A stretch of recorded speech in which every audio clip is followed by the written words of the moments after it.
Good evening. Calling the meeting of the Board of Selectmen for March 11th, 2025 to order at 6:31 p.m. First order of business are approving some minutes from secretary's reports for a variety of meetings. Should we do it all together or do we have some corrections? That's fine. Do it all together. Okay. I make a motion that we approve the minutes from the regular meeting of February 11th and February 25th, along with minutes from special meetings on February the 13th and February 21st. Second. Okay, all in favor? Aye. I'd like to add one item to the agenda, which would be down at number 8, Fire Department new tanker update. I failed to write in the brush truck, also update on the brush truck or information discussion. So if we could add that to the agenda. I'll make a motion to add item 8, talk about the brush truck. Second along with it. the tanker. Okay, all in favor? Aye. Aye.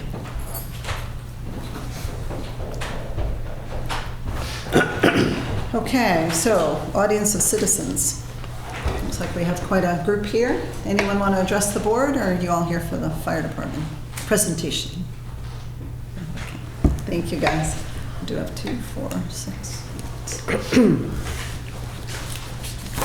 Nobody online?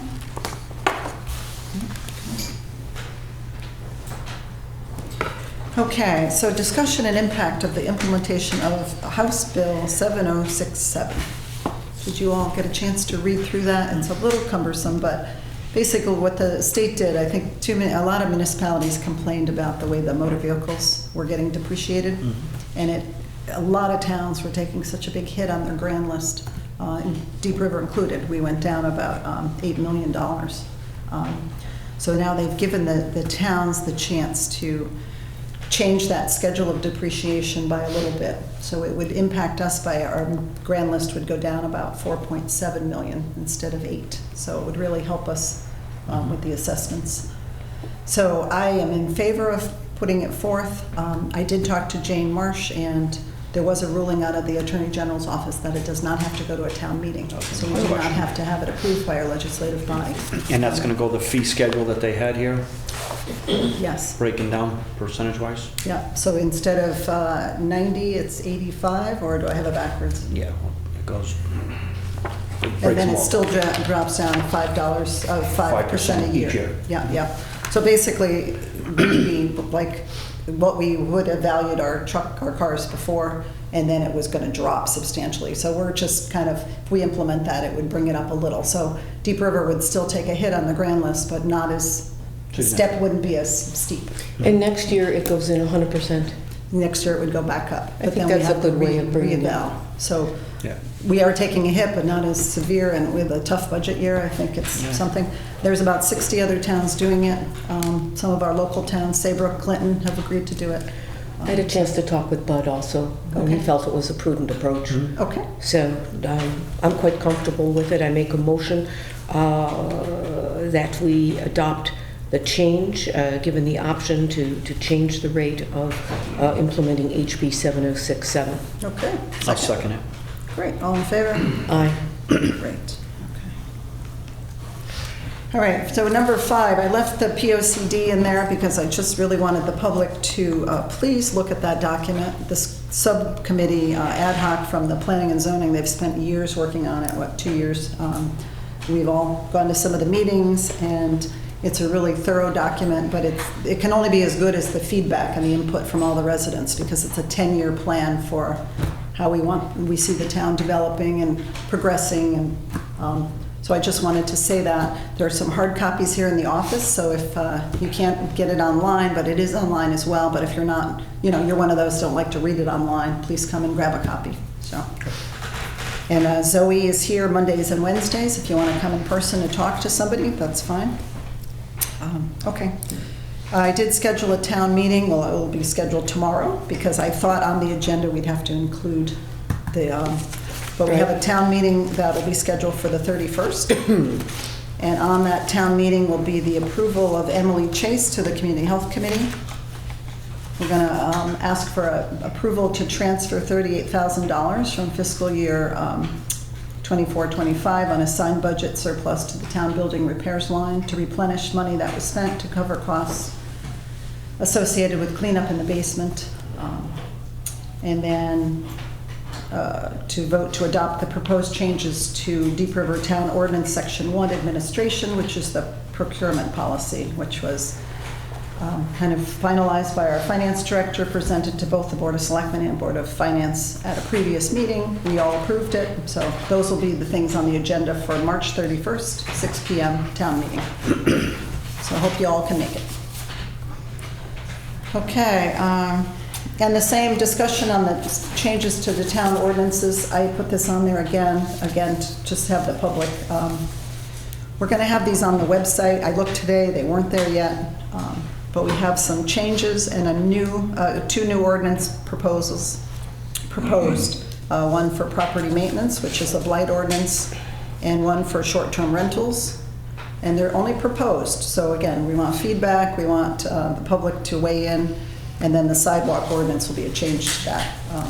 Again, I think the plan is to have a couple public informational kind of sessions so people can come in and voice their opinions. And So I'm glad you put it on the agenda, Carol, because it's kind of heavy lifting, particularly the the property maintenance one. Do you want some input now on this, or when do we give it to Tony? How do you want this? I mean, I had some feedback. I think perhaps give it to planning and zoning, so All right. that they can incorporate any changes, because that's what they're looking for at this stage. If there's something you think we should discuss before it goes to planning and zoning, Well, we can certainly do that. The biggest one for us to think about, it was when it came down to the property maintenance, the blight one.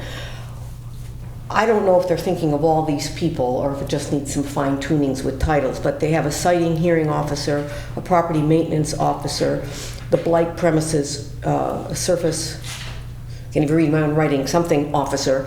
And I'm wondering, I'm thinking, I know a lot of this was lifted from some other towns, but we may want to think of the process of how we're going to implement this and change some of the verbiage. It almost sounds like we want to set up we're going to have a zoning appeals, something similar to zoning appeals board, so we'd have to set up maybe make a few more appointments, that kind of a thing. I'm thinking ahead to operationalizing it and what would we have to do. I did speak to the town attorney, and she said the tricky part of some of those is that you do have to then, if you're going to fine people, who's going to collect the fines, where do the fines go? So then we'd have to work with our accounting. Where does the money go? I mean, it might be worth just a hands-on session with planning and zoning to knock some of this out. Okay. If you want, we'll sort it out. I mean, for example, it talks about give it to the town's human resources department. We don't have one. Mm-hmm. And then I don't know if you want this. It says, the first selectman will do this. Maybe you want it to be the board of selectmen. Mm-hmm. Maybe we do. I don't know. Yeah, no, those are all good comments, and that's what they're looking for, the input. So again, these are draft. Will be on the website, and any comments are welcome. And we have to fine tune it. It's going to be part of our. Basically our Deep River laws, and yep. That's what an ordinance is. So we'll wait for P&Z to set up a working session, or I can reach out to Tony if you want to reach out to Tony and see if we can get on. I'm happy to reach out to Tony. Just for the agenda to talk about the draft new yep. ordinances or something, and that way they don't have anything else on their plate. And the sidewalk one was fine. Short-term rentals. Again, we had a couple of things. Who's the enforcement officer? Who would be the hearing? The same things in general on that. And I was wondering, and I realize we don't have it up and running yet, but particularly if we're going to be doing rentals or any of this, maybe we want these to be online. And it talks about a form you have to fill out for short-term rental. I don't know if that's been drafted up. You mean the forms online? Yep. Yes, I think that's another discussion with all our permitting and forms online. So that's definitely something when we get to that stage of the document. Yep.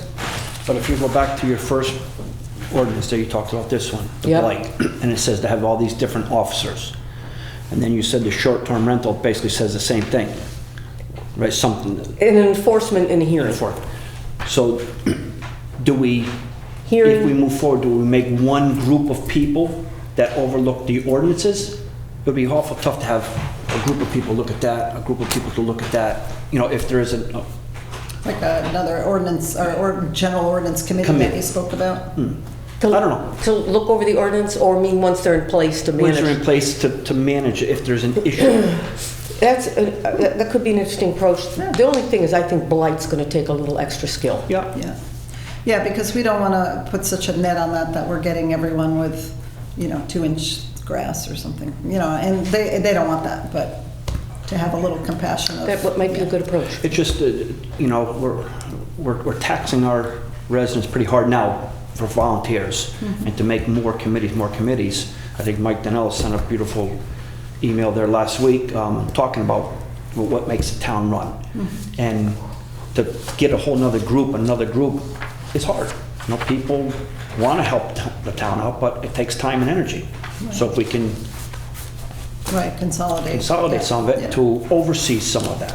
I know you're going to need some expertise more on the blight than the short-term rental, but maybe find a mixture or group that could, Yeah. I don't know, just something to talk about.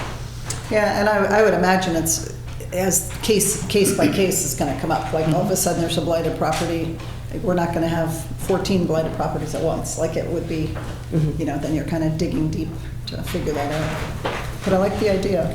Sort of like what we have now with the zoning board of appeals. It's something that's not there, that they're meeting all the time, but when they're there, there's a group of people that take care of it. So, Right, I think Catherine referenced something like that. I So- like that idea too. I don't know. With an appeals board, maybe it's just Right. general, and then, I don't know, just something to food for thought. We're on the same page. Time-wise, we'd like to get these revamped, to get a procedure going. We'd like to see them at a town meeting. What's your sense of when you'd like this accomplished? well, I'd like to have it in place by summer, but because of the whole POCD, I hated to tax them with more. I mean, they produced these documents, which was huge, so we can get through those. Okay.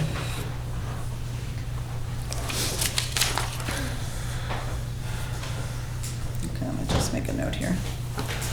Okay, moving on to number 8, fire department new tanker update and also the brush trucks. We have a lot from the fire department here to present for us. So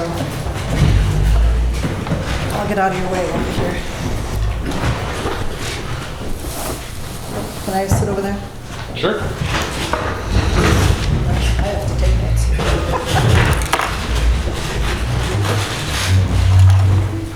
Carol, should I turn this? No, the person online doesn't have to sit. John's There's gonna nobody go through there. that presentation. I mean, we can just get started. So John Ely, our assistant chief, he was volunteered once the committee was formed to be the chairman. We'll let him get started with how they got started, and the officer group, the executive committee of the fire department kind of laid out the road for them and kind of the fabric of where we needed to be, looking for a piece of equipment that would be more versatile than just being a brush truck. There were several things that we discussed in our meeting that we tasked the committee with. I'm going to turn it over to John, let him kind of go through his presentation and how they got started and where they ended. And then Dave can speak on behalf of the Fire Commission and their recommendation after they received this same presentation last week. Thanks, everyone. So, this is a presentation about the brush truck, just like Tim just said. So I'll get started. So I guess the first thing was, where are we and where are we trying to go? So our first meeting was November 10th last year, after the election and the approval of the expenditure of the 2 trucks. So we started with a purpose, and the purpose was primarily a brush truck. But as Tim just said, we wanted to use this truck much more versatile, and see it out a lot more than just doing brush trucks. Can you define brush truck for the non-fire people? So basically, a vehicle that's meant for going through the woods, such as Pine Ledge, people's backyards, just to put out brush fires before they get to an exposure. Or my mother lives in Myrtle Beach, and actually they just had a huge brush fire right behind their house. So that's basically any off-road purpose is a brush truck. So with that, we said, all right, well, we're spending seemingly a good deal of money. The town wants to get their bang for their buck.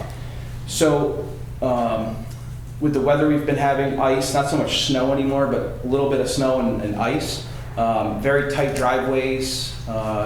There's pillars on both sides of the driveway.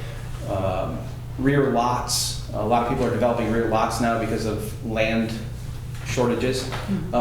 So we said, well, we should have the ability to use the truck as a quick attack piece. So not a primary do engine, but something that has the ability to put out a structure fire.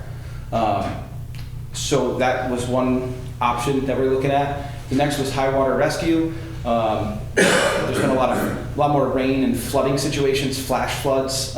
We've had some problems down on River Lane with roads flooding and trying to help the ambulance. And actually, Tim used his personal deuce and a half at one point to get some people out. So that was another thing. And then community service, flooded basements, which are as you guys are well aware, a big thing in town. So during the day, what happens is if a homeowner calls, 90% of the time, some retirees show up, and older gentlemen, ladies, and they have to go down to the firehouse, grab a generator, hoist the generator into the pickup truck, grab pumps, hoses, cords, and head out. So we wanted something that we could do that with efficiently and less risk to our manpower.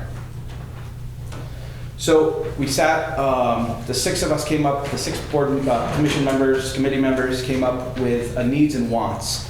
Being realistic, obviously you can't have everything you want, and you sometimes can't get everything you need. We try to, but sometimes it just doesn't work out. So the biggest thing was the length and width and the height of the truck. That is a definite need, because if it doesn't fit in the building, it's no good. 4x4, diesel, single rear wheel, super single they call it now, so there's no dualies. Bucket seats with a console instead of a bench, so you have a room for storage and whatnot inside of the truck. Then the basic needs for what we were trying to accomplish: ice water rescue sleds, different type of hose that we're trying to carry. Right now, our brush truck is strictly a brush truck, so it does not have any of that 1 3/4 hose. There is suction, but there's very little other hose or equipment on that truck. So then the pump was the biggest thing. To be able to do both a brush fire situation and a structure fire situation, you have to have both volume and pressure, which is semi-complicated in the pump curve world. So that was one of our our needs as far as going to a quick attack piece. Right now we run our brush truck skid unit off of a tank that sits in the back of the truck. It's basically a boat tank. So the idea was to get rid of that and go strictly to running off the diesel tank of the truck, just for safety and sustainability of the pump. So the committee members and myself, we went out to look at vehicles. I think that was pretty much after we came up with our list. We decided, let's go look at what other towns around us have. We started in Killingworth. Their brush units are used mainly to support their Polaris, their ATV. So they're not really going into the woods with these trucks. They're very low to the ground, but they serve their purpose. They do use them. At the time, they were using them for medical calls. Now they've equipped a whole other truck for medical calls. So these trucks really didn't meet our needs, but we figured we have to start somewhere. So we went there. John, what's the apparatus on the back? Like, is that hoses over there? Yeah, that's a hose reel. So that's a flat pack forestry hose on the right truck. So realistically, when you charge that hose, every bit of line has to be off that truck in order to charge the line. Otherwise, it binds up on the hose reel. The one on the left is a rigid hose, rigid hose. So you can pull off 5 feet, energize the line, and move on. But that's the two difference. Okay. So this is actually the truck that I don't know why it's blurry, but envisioned us getting, quite honestly. And it has a super single in the rear end, has a slight lift kit, nothing crazy. The only thing is the pump's a little small for what we were trying to accomplish, but that could be handled with a skid unit. We went to Durham, we drove the truck, and it was pretty much an off-road vehicle only. The drivability just wasn't there for an on-road purpose. So we took notes of that. We took some notes of things that we liked about the truck and some things we disliked about the truck, and we made couple more stops. So go back then. So Yeah. like that truck there and the Killingworth trucks, that truck's a dual-wheel truck, so obviously a little bit wider of a body, but still you're an 8-foot long body on the back. The Killingworth trucks are an 8-foot body on a single rear wheel truck.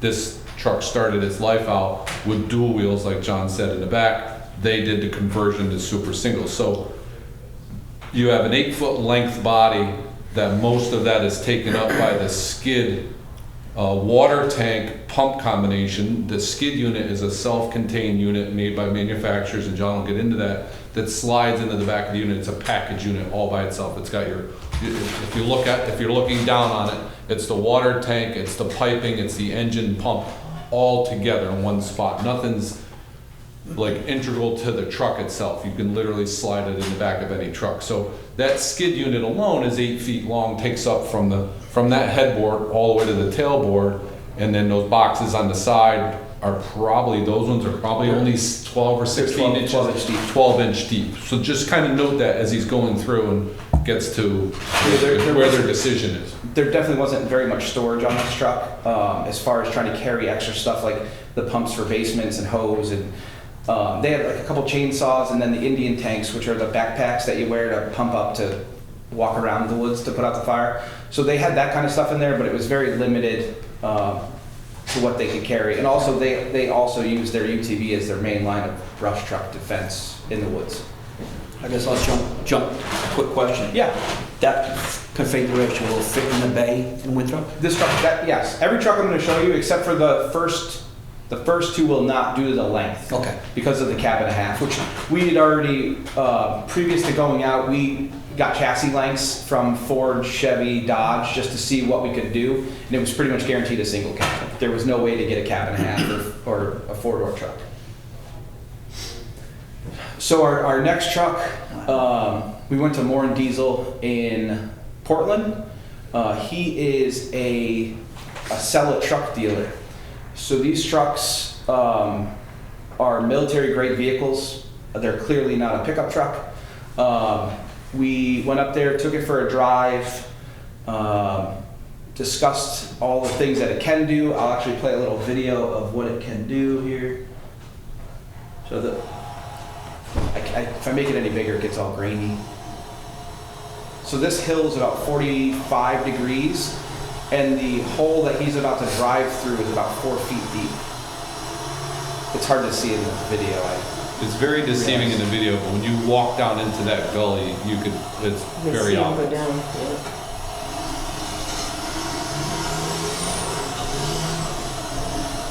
Can't do that with the ladder truck? A little speed. A lot of speed. So you can hear the air right now, and you hear like an air running. So he actually, from inside the cab, he can deflate and inflate the tires and lock the rear and front ended. So that was the lockers unlocking and the air re-inflating into the tires. That inflation system can also sustain up to a 1-inch hole through a tire. So if you're in the woods and you puncture a tire, the central inflation system can keep that tire inflated enough to get you out of the woods. So we said, all right, well, we just took our notes and kept going. And I can tell you that between all these meetings and everything that we've gone to, the committee and myself have spent at least 75 hours as a group meeting and going over these decisions. So we spent quite a bit of time. This wasn't a quick trip. So we went over to Lime. We got to see their truck. Their truck is very heavy. It does carry 500 gallons of water, which met our qualifications. The pump is very tight in the back, and it's very hard to work on. It's in maintain. I don't want to say anything negative, so I'm just trying to be politically correct. So it's Where's the water in that one? It's all like It's entire back. because that kind of looks enclosed in the back. It actually is enclosed, and there's actually a large diameter hose up on top in the back, so the truck is very heavy. it fits their needs, it just wouldn't have fit our needs, so. But they did have a couple nice options as far as cabinetry and such, so we did take some pictures and some notes, and tried to go to our 5th stop, which was Haddam. Obviously, this truck will not fit in our station, but it did give us the commercial cab route, so we could see what they could do with it. If that truck was a single cab, we looked it up, it would fit into our firehouse. One of the problems with this truck that we found was the ground clearance. It's very hard here, but the bottom of the fuel tank and the battery box is about 18 inches off the ground, which is actually no higher than an F550. So it would work for what we need. It works perfect for what they need. They haul 750 gallons of water on it. They drive down the main dirt roads through their state forest in their town, and they fill up their UTV with it as well. So it's perfect for what they want. For what we were looking for, not exactly. So we were able to kind of take everything that we saw, make a list together, and come up with things that we wanted, that we needed, and we proceeded to send out that first list with the wants and the needs to Spencer Manufacturing, who just built our tanker, Vengeant apparatus, and the Morin diesel truck that you saw there in the video. So as you can see, even just the water capacity, the Spencer truck was 250, the Vengeant truck was 290, and the Morin diesel truck is 500. The Spencer truck has 0 foam capability, the Vengeant truck had 10 gallons, and the Morin diesel carried 20. So I mean, the skin that is coming in that Morin diesel truck is way above and beyond the other 2 vehicles. I was actually very shocked at when we got the prices, to be honest with you. As you can see, the one truck is 350, 340, and 324. So it's very interesting to me. I personally believe that the F550 was going to be the cheapest vehicle. We all did. Yeah, like when we went to look at that Acela, I mean, I think I can speak for the committee. We were very sure that that was going to be well out of our price range, to be 100% honest with you. But it doesn't hurt to go look at things, so we took a ride to Portland. And that's the one that went down the gully Correct. and all that, okay. The military. So it has 50 inches of water capability, so it can drive through 50 inches of water. It's going to have 400 feet of the rigid hose on it. So those booster lines that you saw in the other trucks that all had 1, this will have 2 that has 2 200-foot spools of it. You go right down through that list that John's put together, you can see, all the differences that, So this will give you the ability to run 2 hand lines for doing either exposure protection or life safety if there is a fire and someone's inside trapped and you can't get the big truck up there. This is definitely a very viable option. I mean, you can see the max gallons per minute is 600 gallons a minute versus the next one down to 450 at 260 psi max pressure. So it's our belief, and we brought it to the Board of Fire Commissioners, that the Morin diesel was the best bang for your buck, if you will. So I don't know if Dave wants to take over. Before we jump, you Yeah. want to go over the ground clearances for each one of those? So the other 2 trucks are right about 17 inches. This truck has a 22-inch ground clearance height, so it is higher. But the other thing is the water capabilities is unmatched. 50 inches of water clearance. They actually shut the fan off on the radiator so that when it goes underwater, it doesn't break the fins off. So it'll go through a lot of water. So there's nothing low. There's no electronics, so there's nothing nothing. low. So if you did have to go through 50 inches of water for whatever reason, it's a complete usable truck. And that's another big I guess my quick question also would be the mobility of this. It's going to be housed in Winthrop. Yep. Just say there's a major fire down off of River Road. Yep. The travel time for this type of vehicle. I know that the 550 is going to travel quicker, right? No? So This thing will travel over the road? we took it for, we went to Morin Diesel, we all drove it, 65 down Route 66. down to 16. like nothing. I mean, one-hand drivability. Okay. It was, Absolutely amazing. it was. I'm shocked. So, just for your, going back, the lime truck, they have it governed at 55 miles an hour because they don't think it's much That's what safer they- to go A further lot than of water there, and it shifts. Correct. Rolls it over. So that's one advantage right there.